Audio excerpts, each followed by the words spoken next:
Bonjour, donc aujourd'hui une conclusion, à supposer qu'il soit possible de conclure pour DDD, et une discussion un petit peu au format d'une tierce autour de la question de l'effacement entre Vanda Miuleac, Davide Napoli et moi, mais moi de façon tout à fait adjacente. J'avais peut-être envie, en note liminaire, de faire sinon un essai définitionnel, peut-être de revenir un peu sur cette notion d'effacement qui va être au centre de notre conversation de cet après-midi. L'effacement, c'est l'action d'effacer, pardon pour les tautologies, de supprimer, de faire disparaître, c'est le fait de s'effacer. On parle de l'effacement d'un mot au tableau, c'est l'action encore de rendre une partie du corps moins saillante, moins proéminente. On dit par exemple l'effacement des épaules. L'effacement serait en fait une sorte d'action qui permet d'ôter tout ou bien une partie des informations qui sont enregistrées sur un support, quel qu'il soit. Creusons une seconde. L'effacement, qu'est-ce que c'est? L'effacement, c'est donc l'action d'effacer, mais aussi l'action de s'effacer. L'effacement, c'est aussi une disparition partielle ou bien une disparition progressive. Si je continue de creuser, et je n'ai toujours pas peur des tautologies, je dirais que l'effacement, c'est la disparition de ce qu'on efface ou de ce qui s'efface. L'effacement, c'est la disparition totale d'un tracé ou d'une marque. On parle de l'effacement d'une ligne ou de l'effacement d'un contour. L'effacement, c'est la suppression ou la réduction de quelque chose. C'est une disparition qui est généralement progressive. Cette notion du temps me paraît tout à fait intéressante. L'effacement, ce n'est pas quelque chose de rapide, c'est quelque chose in progress. L'effacement, c'est l'action, le fait d'effacer, de réduire au minimum l'espace occupé par quelqu'un ou par quelque chose. Cette question du sujet ou de l'objet me paraît aussi tout à fait intéressante. L'effacement, ça désigne également un comportement, une attitude, une manière d'être ou de faire. Cela renvoie à une certaine mise en retrait, peut-être aussi parfois un manque d'originalité. Ça me paraissait intéressant de signaler ça. On parle d'effacement aussi lorsque l'on désigne le comportement de celle ou de celui qui se tient à l'écart, en évitant de se faire remarquer. On dit de lui ou d'elle alors qu'il est une personne effacée. On peut parler d'un effacement volontaire, d'un effacement excessif. On peut parler d'un geste d'effacement, de l'effacement de soi. On peut évoquer aussi le désir d'effacement. On peut dire de quelqu'un qu'il est modeste jusqu'à l'effacement. On peut dire encore qu'on se résigne à un effacement. On peut parler aussi d'un dévouement, d'une résignation, de l'effacement. On peut parler de l'effacement comme d'un renoncement, comme d'une abnégation. Mauriac disait dans son bloc-notes, je voyais ça, l'un a réussi par son effacement et l'autre par son éclat. Je trouve que l'épaisseur du mot effacement est belle et elle est véritablement lourde. Beaucoup s'en saisissent et j'ai juste regardé en une seconde une bibliographie assez récente qui me paraissait en une seconde pas inintéressante. Par exemple, est sorti en 2015 chez Gallimard un ouvrage qui s'appelle L'effacement et qui raconte l'histoire interdite, très intense et éphémère, d'une jeune femme qui raconte précisément cette question de l'effacement dans un journal. Peut-être qu'on aura le temps une seconde cet après-midi de revenir sur la question du journal, sur la démarche diariste. C'est une question qui m'intéresse, je la retiens peut-être pour tout à l'heure pour mes invités. D'autres ouvrages assez récents. Un ouvrage de Michel Ribon qui s'appelle Esthétique de l'effacement. Je reprends une seconde ce qu'il dit donc pour présenter rapidement l'ouvrage. Ribon dit « effacer, c'est écarter, éloigner, estomper ». J'aime bien les infinitifs, je ferme la parenthèse. Écarter, éloigner, estomper, dissiper, exclure, annuler, bref, faire disparaître, mais pour faire apparaître du nouveau. Pour nous affirmer, nous procédons à des effacements.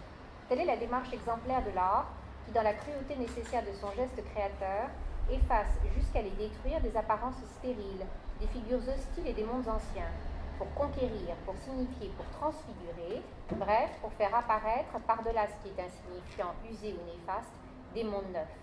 Je retiens de tout ça la notion de cruauté du geste créateur qui efface. J'aimerais bien qu'on parle de cette cruauté dans un instant. Un autre essai encore qui me paraît intéressant, c'est l'essai de Natacha Pugnay qui s'appelle L'effacement de l'artiste. C'est un essai que j'ai trouvé intéressant dans la mesure où il interroge un aspect décisif, pourrait-on dire, de l'art dans les années 60-70, qui a pris presque valeur de paradigme. De manière circonstanciée, Natacha Pugnay y analyse les visées et les incidences d'une désubjectivisation paradoxale en ce qu'elle semble a priori contraire au processus créateur. Autant que les propos des artistes, leur production elle-même, je la cite, témoignent pourtant de la recherche d'une impersonnalité stylistique. Elle procède d'un faire anonyme, marque l'appropriation d'un déjà là, se montre indifférente au chromatisme, multiplie les procédures répétitives, etc. Je retiens dans le travail de Natacha Pluignet les mots, sans les valider tous, mais je les questionne avec mes invités du jour. La question de l'effacement versus impersonnalité stylistique, effacement versus appropriation comme un déjà vu, effacement versus anonymat, effacement versus intériorisation. Ce sont des questions qui m'intéressent. Dernière référence bibliographique que je regardais, c'est le travail d'Anita Dessay qui s'appelle L'art de l'effacement, publié en 2013 au Mercure de France. C'est un bel ouvrage poétique, assez beau justement sur la question de l'effacement par rapport à l'effacement d'une civilisation, une sorte de mise en retrait. Alors, moi j'aime bien fonctionner par bond, par rebond, par association. Et en fait, lorsque je parle d'effacement, tout de suite en fait, je bondis jusqu'à la notion de trace. Parce que la question de la trace, évidemment, pour une historienne, c'est quelque chose qui est tout à fait fondamental. J'y suis très attentive. Je vais aller plus rapidement. Je voulais me reposer sur deux références qui me paraissaient intéressantes. D'une part, ce qu'a dit Joseph Morcel dans Trace, quelle trace, réflexion pour une histoire non passéiste. Et d'autre part, ce qu'a dit Luba Jorgensen sur Trace, témoigner entre histoire et mémoire. Premièrement, Joseph Morcel, il réfléchit donc à cette question de la trace et il parle de la connaissance par la trace, mais quand cette dernière est effacée, volontairement ou non, comment est-ce que l'on fait? Première question. Deuxièmement, Luba Jorgensen, elle pose toute une série de questions qui me paraissent intéressantes à poser, toujours pareil, à la manière d'un prologue. Premièrement, elle dit que la trace est un vestige concret, objet, document, représentation, posé comme un renvoi à ce qui n'est pas là et permettant sa compréhension. En ce sens, elle est une archive et en tant que telle, elle peut être constamment interprétée, réinterprétée. Deuxièmement, la question de la trace se pose dans la réflexion sur les processus irréversibles, physiques ou psychiques. Interroger une trace, qu'est-ce que c'est finalement? C'est entamer l'archéologie d'un effacement et d'une résurgence. La trace, elle peut être aussi psychique, interne, mémorielle ou externe, corps ou visage marqué, physique, social, débarbelé ou non, un paysage. Ces distinctions ne sont pas rigides, un paysage se fait trace sociale s'il abrite par exemple un site mémoriel et de là peut devenir trace culturelle. J'avance. La trace, ce qui m'intéresse, c'est que contextualiser dans ces modes de fabrication, dans ces processus de médiation, dans ces acculturations réceptives, c'est peut-être ce dont on pourrait parler cet après-midi. Alors, l'effacement de la trace et la responsabilité induite par cela. Cette question de la trace, elle est tout à fait fondamentale et en fait, j'aimerais beaucoup discuter et avec Vanda et avec Davidé, mais en fait, surtout les laisser parler sur faire trace. Ça veut dire donc fabriquer la trace. Qu'est-ce que cela veut dire dans un impensé ou en conscience? Deuxièmement, conserver la trace pour faire ou écrire l'histoire. Troisièmement, et c'est effectivement directement en focus sur ce qui nous intéresse cet après-midi, est-ce qu'on peut et est-ce qu'on doit et est-ce que l'artiste efface la trace pour gommer l'histoire, araser l'événement, autant éventuellement que les acteurs? Alors l'effacement des traces. Pourquoi? De quelle manière et à quelle fin? J'énonce les questions qui m'intéressent pour vous, vous prendrez celles qui vous intéressent et rejeterez les autres. Comment est-ce que les artistes contemporains, par le signe gommé, par le gras fraturé, par le mot barré, par la ligne grattée, éventuellement fabriquent ou produisent un discours ou une narration esthétique de l'effacement historique et ou de l'effacement mémoriel? Deuxièmement, est-ce que s'installer dans l'effacement, ça compose une posture confortable pour un artiste? Et qu'est-ce que cela veut dire? Est-ce que l'artiste s'efface devant son œuvre? Est-ce qu'il doit s'effacer devant son œuvre? Ou est-ce que d'une certaine manière, est-ce que l'œuvre est cannibale et c'est elle qui, par cannibalisation, efface et avale l'artiste? Est-ce que l'artiste efface son œuvre et de cette façon-là, est-ce qu'il la détruit? Est-ce que l'artiste fouille son œuvre en procédant à un gommage, à une reprise, à une sorte de recommencement perpétuel qui propose du contemporain sur l'empreinte filigranée ou non du passé? Ce qui m'intéresse cet après-midi, chers amis, c'est la définition que vous donnez au lexème effacement. Et comment est-ce que vous emparez, beaucoup plus que du lexème, du concept effacement? Pour disparaître, pour faire apparaître, pour métamorphoser, pour dénaturer, pour confondre, pour mélanger, pour superposer, pour cacher, pour montrer, je n'en sais rien. Est-ce que l'effacement veut dire ne l'y m'étant géré, ne me touche pas? ne me retiens pas, ou bien efface-moi.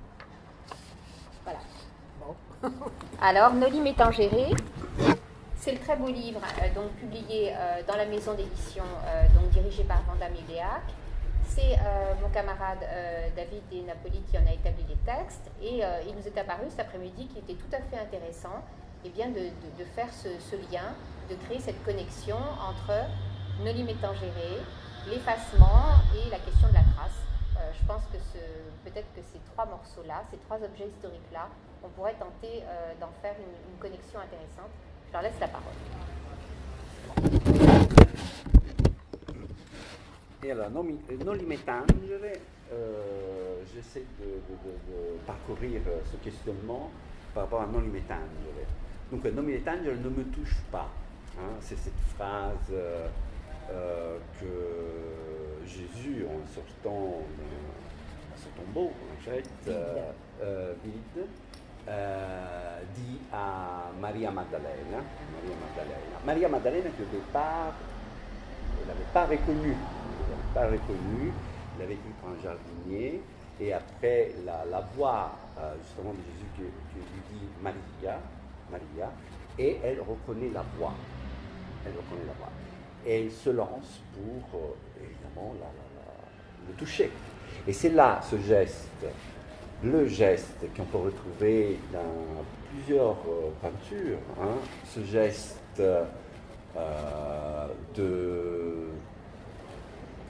voilà, on va ouvrir ce questionnement, ce geste d'éloignement, ce geste peut-être d'effacement, ce geste de distanciation qui fait que pose à la limite entre un monde et l'autre monde.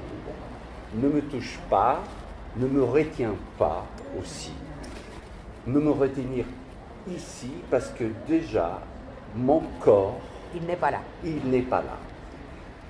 Parce que je vais, c'est Jésus qui parle, parce que je vais rejoindre le Seigneur, mon Père, et donc j'abandonne ce monde.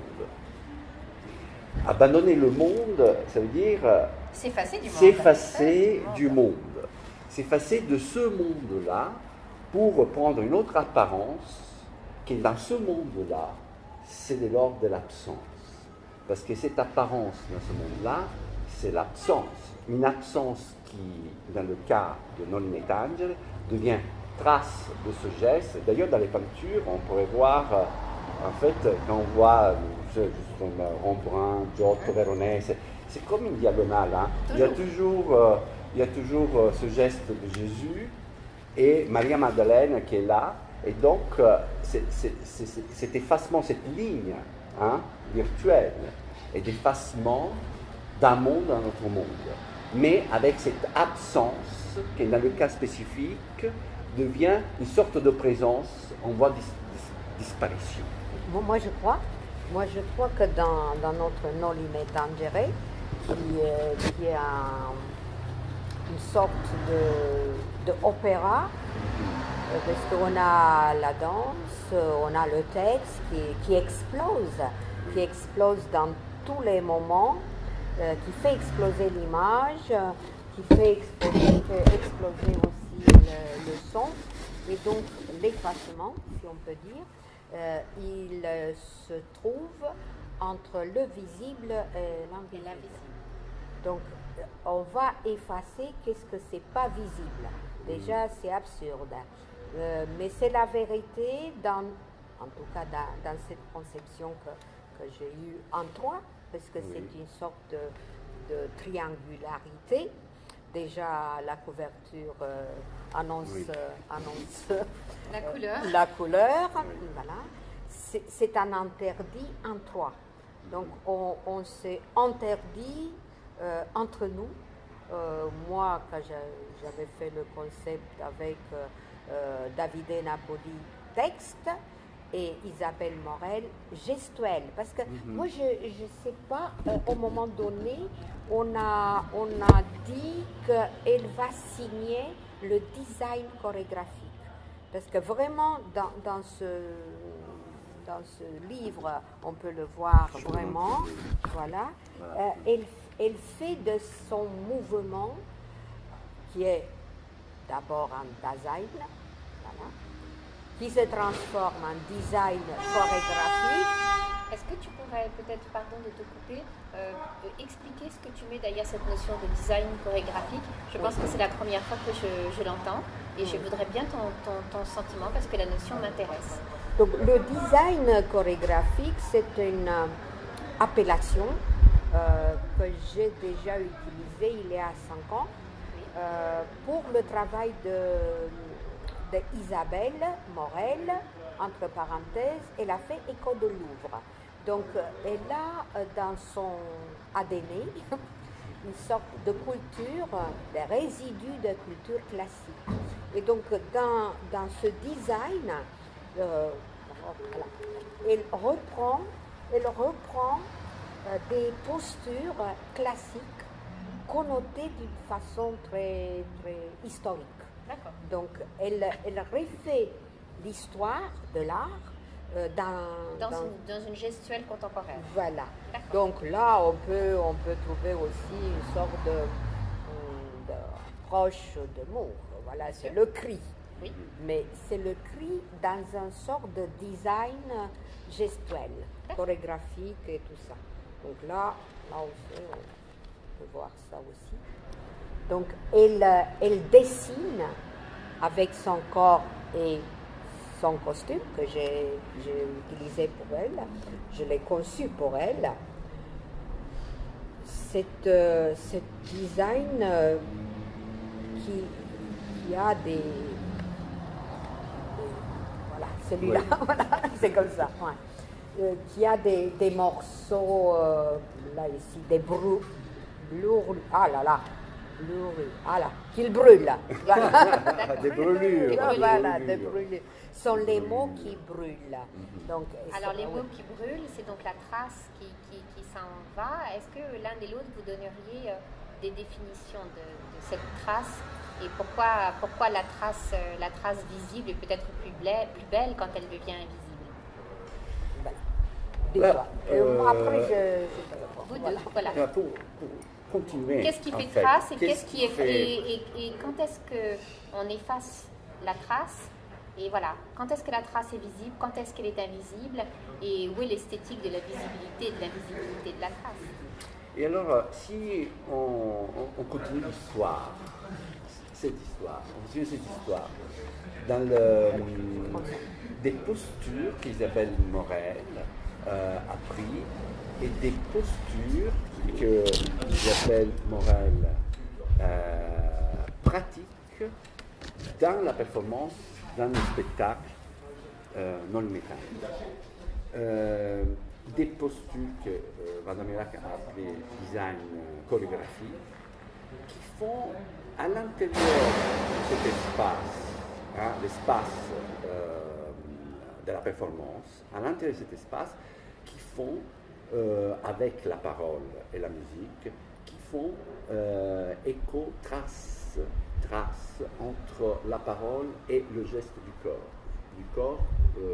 corps d'Isabelle Morel, du corps aussi, du costume et du voile.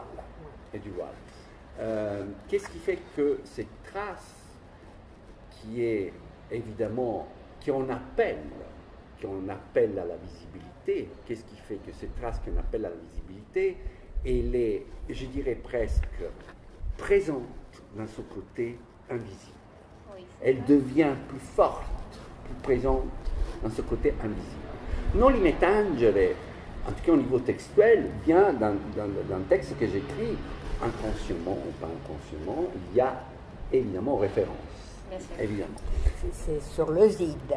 Donc c'est dans la videsse qu'on a retrouvé ce texte. Et je me suis dit, il est si fort et il explose si bien dans des autres moyens d'expression que je me suis dit, il faut faire un événement dans le temps qui peut donner une sorte d'immédiateté avec les problèmes qu'on vit.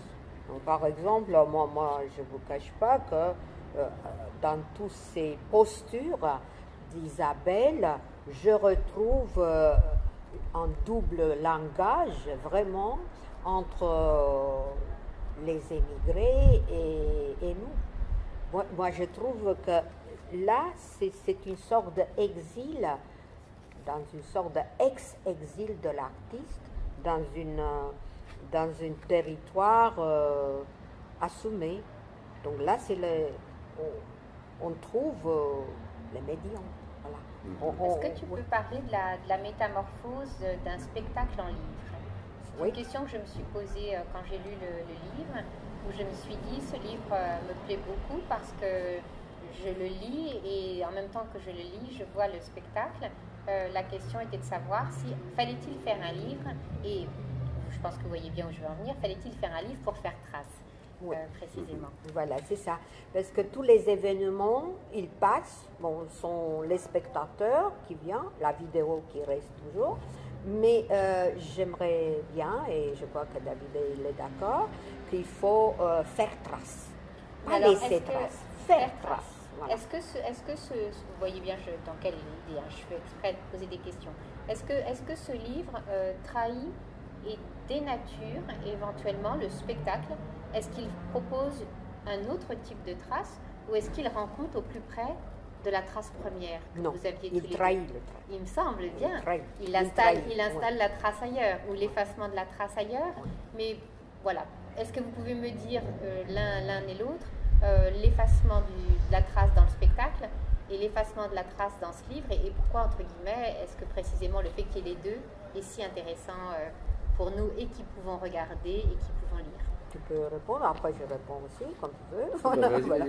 Donc, le livre, il est très différent du spectacle, si je peux dire.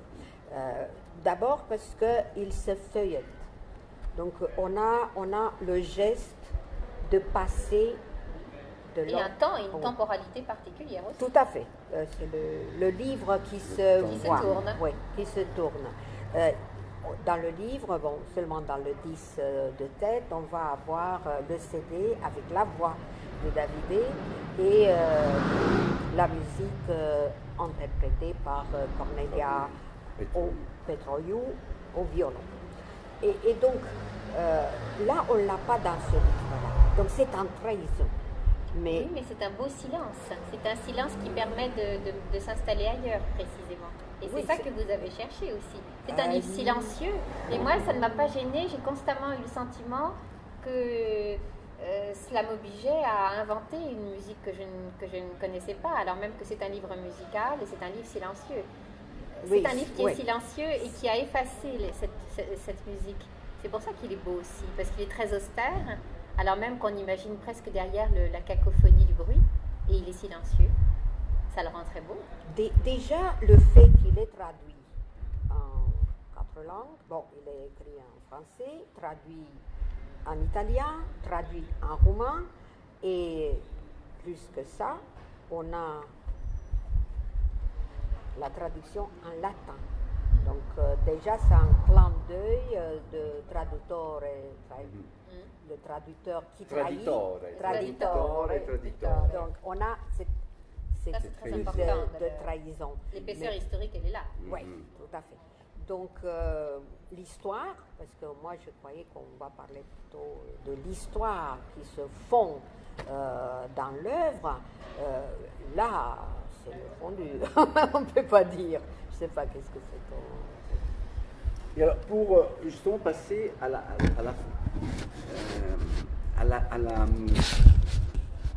au côté vivant, quand je dis au côté, c'est-à-dire à l'action de la performance. Le texte, justement, trahit le texte du livre, trahit le temps de la lecture du texte du livre, parce qu'il se donne avec une oralité qui est une autre forme d'écriture, parce que l'oralité quand même, c'est une autre forme d'écriture, mais il se donne comme une sorte de trahison, une énième trahison. Et c'est pas plutôt une énième traduction? Et c'est une énième traduction. Et c'est une énième plutôt traduction. Que trahison, c'est une autre traduction, c'est un autre langage, c'est un autre code.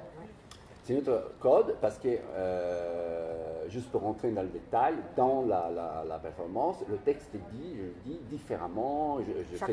À chaque fois, je fais des répétitions, j'écris des silences et en fait, il est en relation, même plus que ça, en résonance, c'est un mot que j'aime bien, avec évidemment la musique de Cornelia et le mouvement du corps et le mouvement dans l'espace d'Isabelle.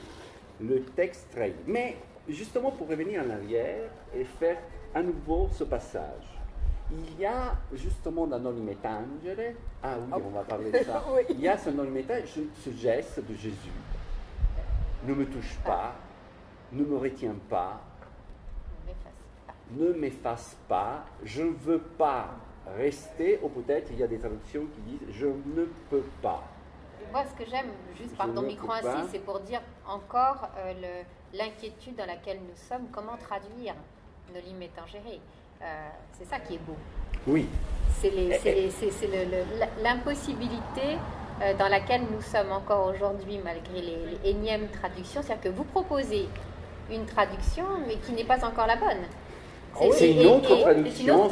Et c'est très beau, parce que c'est cette espèce d'impossible-là qui est ce questionnement avec une phrase entêtante, presque comme un mantra.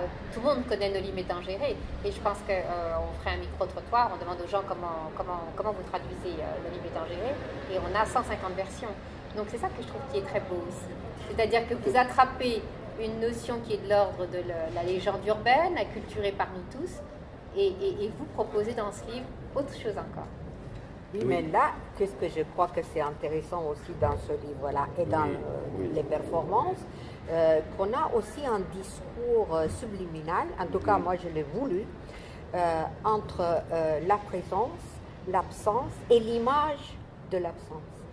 C'est là où je crois qu'on s'est très bien entendu, et moi je forçais ce côté, la trahison, on peut dire, la trahison de l'image, en faisant cette image photographique d'une femme qui n'est pas ni la femme, qui n'est pas ni l'image d'Isabelle, qui est une image qui s'efface.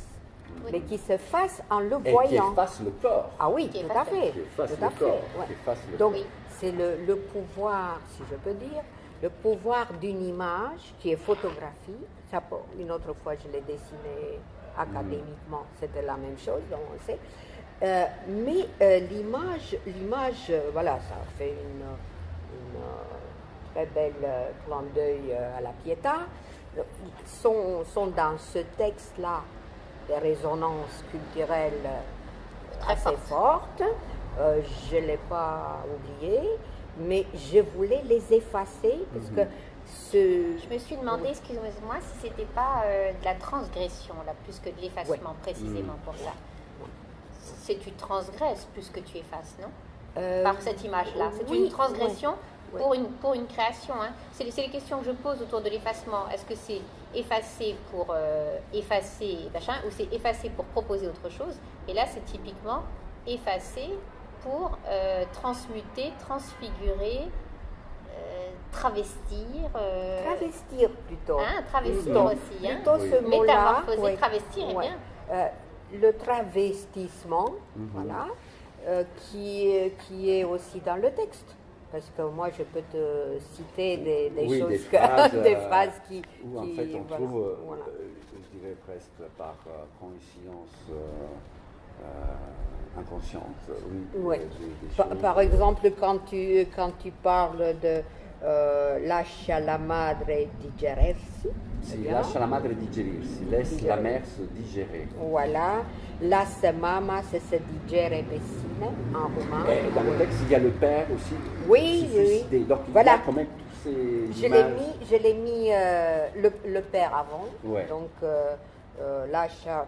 Bon, laisser le père se suicider. Oui, laisse le père se suicider. Et en italien? Lascia il padre suicidarsi. Et en roumain? Las tatal se sinucida. On attend, à mon avis, toute la latinité qui se promène et qui ne s'efface pas.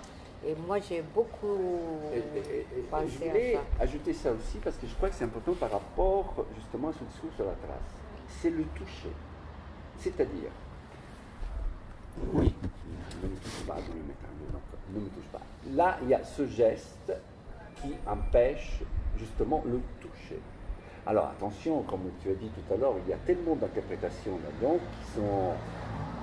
La première interprétation va être justement le corps devient un corps autre qui n'est pas plus de chair et donc se transforme et il ne veut pas être touché. Il y a d'autres interprétations, il ne veut pas être touché par la femme. Parce qu'on dit qu'après, juste avant de justement quitter et faire ce voyage, quand même Jésus a été touché par un autre homme, Thomas, etc., Oui, oui. qu'il a pu toucher. Donc là, il y a aussi cette relation du toucher aussi par rapport peut-être à la femme. La femme qui peut mettre en danger, sans vouloir, peut mettre en danger ce voyage, c'est-à-dire ce voyage vers une autre forme. Donc là, c'est dans l'idée chrétien. Oui, Mais, bien voilà. sûr, dans l'idée Ça fait. chrétienne, bien sûr. Mais comme je t'avais dit, il y a quelques jours, j'ai lu un article d'une femme musulmane qui n'est pas pu être naturalisée parce qu'il n'a pas accepté de serrer la main de monsieur. Donc il y a dans des autres cultures musulmanes, par exemple, le même péché Du toucher. de toucher. Donc moi je crois que dans ce livre-là et dans les performances, Il est question de ça. il est question de ça. Il est question de ça dans une monde universel, si je peux dire. Donc c'est pas seulement la chrétienté qui est assez fort parce que Isabelle a beaucoup travaillé là-dessus, toute la gestuelle de Sainte Teresa. Et ce quadrilogue, Oui, enfin, oui, ces oui. 4 langues aussi, enfin, Oui. inscrivent cette latin, latinité. voilà. Donc, voilà. c'est Mais pas- c'est transgressé. C'est pas innocent. C'est pas innocent. Mais c'est transgressé en même temps. Oui, tout à fait. Immédiatement que c'est posé, Voilà. immédiatement c'est transgressé. Voilà. Il s'enfuit. Ça s'enfuit. Il s'enfuit. Donc, bien sûr que si on pense que ce costume que j'ai imaginé, qui peut être aussi Christo, si vous voulez, c'est une sorte de package. Oui, oui, Oui, oui. Voilà. oui, oui, bien sûr. Totalement. Voilà. C'est Christo qui package. Voilà. Donc là, c'est... Je ne sais pas si on voit bien, mais on t'a peut-être oui. bien montré. Voilà. Bon, on fait comme ça. Ouais. Bon. Et moi, je voulais plutôt faire une sorte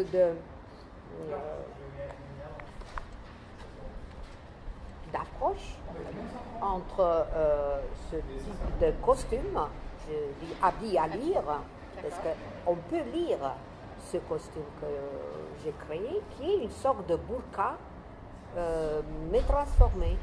On ne sait pas où est la limite entre un esprit chrétien et un esprit musulman.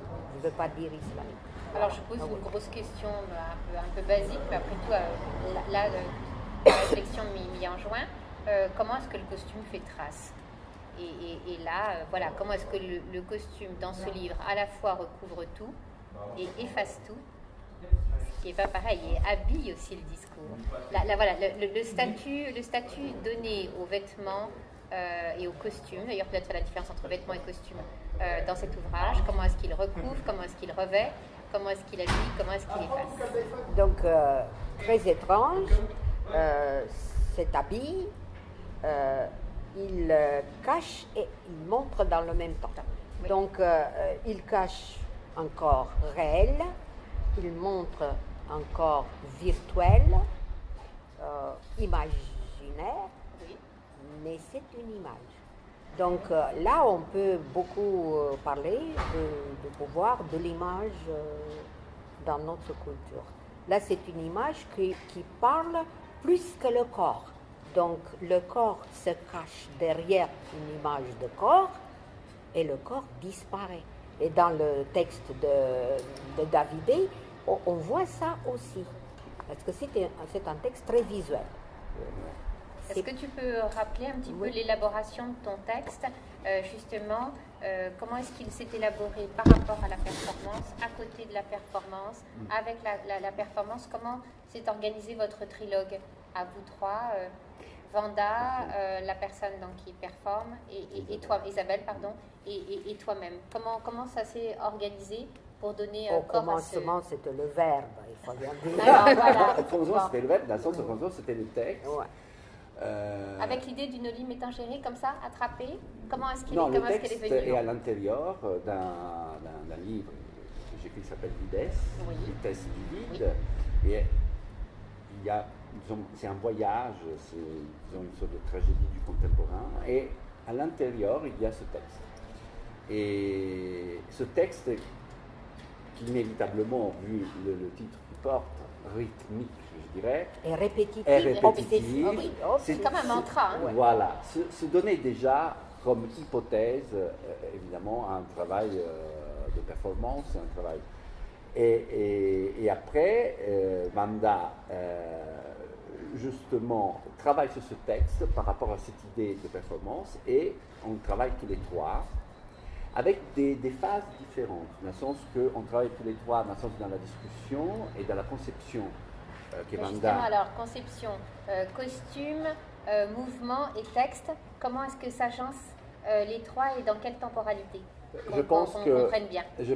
qu'au début, comme un peu toutes les choses de création, il y a des idées, donc il y a des axes, on suit ces axes-là. Alors, et tu peux les les axes, c'est le texte, non li metangere, et l'idée du costume qui est quand même, qui est là dès le départ. Oui, dès le départ. Okay. Qui est là dès le départ. Mais qui apparaissent dans le livre à la fin. À la fin, qui apparaissent dans le livre à la fin. D'accord. Et l'idée justement de cette relation gestuelle, le corps, qui était nécessaire dans la répétition du texte et qui est incarné, on pourrait dire, dans l'absence, de la présence d'Isabelle. Hein, et c'est l'autre axe. Après les axes, ils travaillent entre eux, de façon, je veux dire, binaire, dans le sens Vanda avec Isabelle, pour justement les habiller, déshabiller dans le mouvement. Isabelle et moi, dans la relation texte, mouvement et espace, et avec Cornelia, la personne qui fait la musique. Qui est la personne qui fait la musique, qui a travaillé avec Isabelle dans un premier temps, et après aussi avec moi. Et elle a absorbé, si je peux dire, tous ces axes pour créer une musique qui après on a travaillé ensemble, disons en direct. Voilà, je pense que c'est important de connaître ce processus. Et on a le CD. D'accord, ok. Et moi je voulais aussi... Peut-être bien fort. Ah oui, je voulais aussi dire qu'il y a une dimension, si on peut dire, juridique de cette Noli me tangere. En tout cas, moi je suis assez contextuelle et donc je vois aussi un travail qu'on a fait depuis un certain temps et qui est très contemporain dans le mot exact, donc dans le même temps qu'une idée qui circule maintenant. Ne me touche pas, balance ton porc et tout ça. Donc, oui, c'est juridique. C'est juridique. Le corps devient, il y a toujours, dans le Code civil, revu il y a quelques jours, l'article 16 dit que le corps humain, il est inviolable. Et qu'on ne peut pas, le violer. Donc déjà dans le Code civil, il y a le mot viol.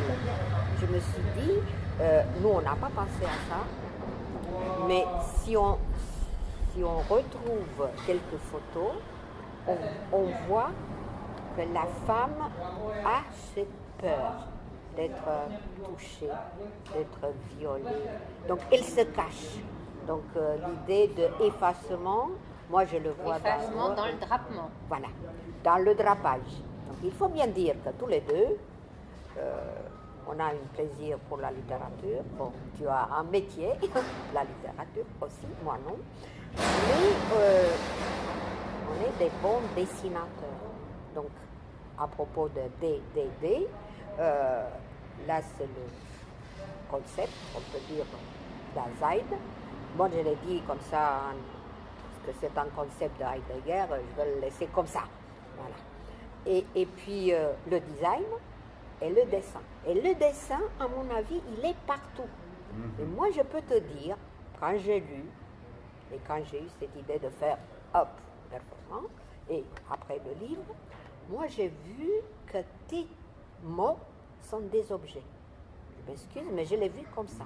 Tu vois, ce sont des mots qui ont une structure, comme Kenon disait, moi je vois les mots comme des objets. Pas de chance. Oui. Je craignais. Ça c'est le contexte.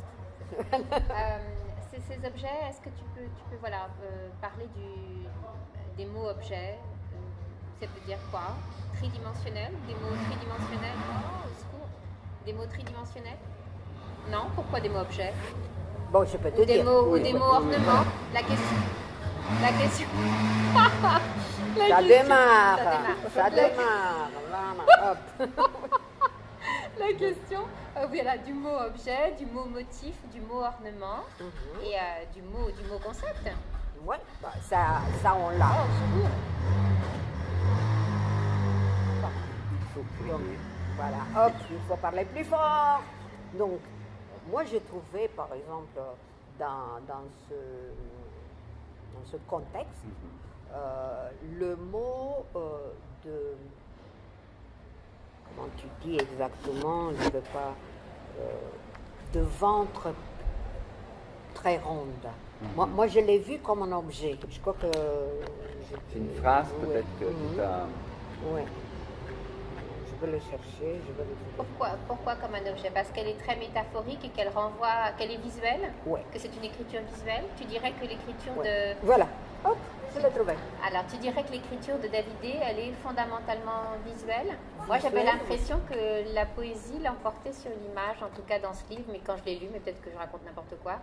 Non, par exemple, quand il dit « laissez le sang couler dans les trous d'un ventre gras », et je m'excuse, mais ça c'est visuel, et le ventre, il est un objet. Aussi, quand tu parles de la bouche, elle devient un objet. Donc c'est Kenon, si tu veux, sans savoir. Et le niveau philosophique, c'est ça qui me touche, voilà, beaucoup. Nous y sommes. Ah oui, nous y sommes. C'est le côté profondément philosophique de ton écriture, sans que ça se voit tout de suite. Oui. Moi, je dirais qu'elle est d'abord poétique, ensuite visuelle et en sous-texte philosophique, non? Voilà. Oui. Mais comment oui. tu fais cet enjambement image, poésie, philosophie? Maintenant, peut-être j'ai une explication qui pourrait dévoiler tout ça, parce que j'ai une culture philosophique, j'ai une culture philosophique et poétique, mais j'ai une culture philosophique. Et donc l'écriture qui est poétique, qui est après un peu de la poésie, etc., mais il a inévitablement des échos qui sont à l'intérieur de structures philosophiques, qui après, évidemment, je dirais presque, pour reprendre cette image du ventre, je digère différemment, et dans cette digestion, il y a une autre forme, évidemment, qui sort. Donc, cette déambulation entre le concept, c'est-à-dire entre la dimension philosophique, poétique, et elle est pour moi toujours présente, et nourrit quelque part après cette digestion, cette trace, cette digestion qui est après l'écriture. Est-ce que peut-être, et parce que je vois l'heure Oui. qui tourne, et ça pourrait être une belle conclusion, est-ce que vous avez l'impression, l'un comme l'autre, que cet ouvrage participe d'une nouvelle écriture de l'histoire, en fait, de l'histoire d'un mythe ou d'une histoire qu'on connaît tous, du Noli Me Tangere? Est-ce que c'est une nouvelle interprétation, une nouvelle écriture, une écriture présente par ce design chorégraphique? C'est Sinon prétentieux, c'est prétentieux, mais... Non, Oui, non, non, oui, mais oui, oui. une autre, Une autre, une autre. oui. Et peut-être définir les codes de cette nouvelle écriture, parce que moi, en fait, c'est ça qui m'intéresse.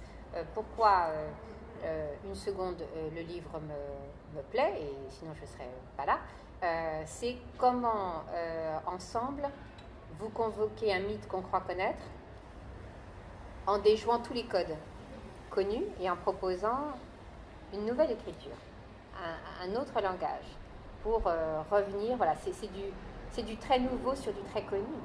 Et c'est la raison pour laquelle le livre est très admirable. Est-ce que... Il faut aménager les restes, le reste de la culture. Alors, peut-être l'un et l'autre, voilà, sur ce nouveau langage, et comment ça donne à voir. J'aime pas j'ai même horreur de cette expression. Voilà. Comment, c'est très bien. je ne l'aime pas tellement, mais bon, je l'utilise quand même. Comment est-ce que ce livre donne à voir différemment le Noli Me Tangere qui nous hante tous, qu'on a tous vu dans tous les musées du monde, ou qu'on a tous vu dans tous les manuels du monde. Tout le monde connaît Noli Me Tangere. Et pourtant, j'ai lu ce livre et je me suis dit, c'est la première fois que je le comprends ainsi. C'est plutôt toi que... Moi, voilà. peut-être je pour essayer de le dire et échapper en même temps. Non, non, non, non, non, non. Tu vas pas échapper. Tu vas pas échapper. Tu vas pas en échapper. même temps, je reprends quelque chose que peut-être Jean-Luc Nancy, justement celui de Noli Me Tangere, met en évidence,